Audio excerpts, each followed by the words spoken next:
Poor signal reception can be a frustrating problem, especially when you need to stay connected.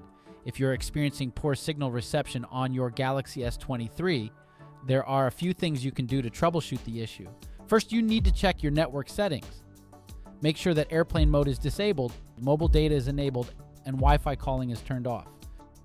You can also try toggling airplane mode on and off, which can sometimes help to reset your phone's cellular connection.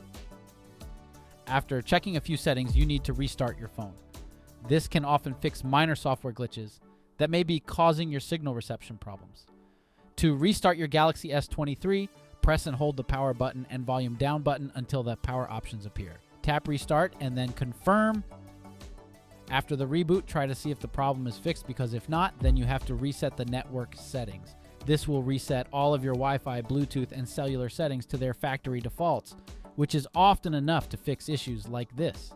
To reset your network settings, open Settings and tap General Management. Tap Reset and select Reset Network Settings. Follow a few on-screen instructions to complete the reset. After that, your phone should have better signal reception. However, if the issue persists and if you have better reception before, then contact your carrier, as it can be an issue with the network. We hope this guide can be helpful. Thanks for watching.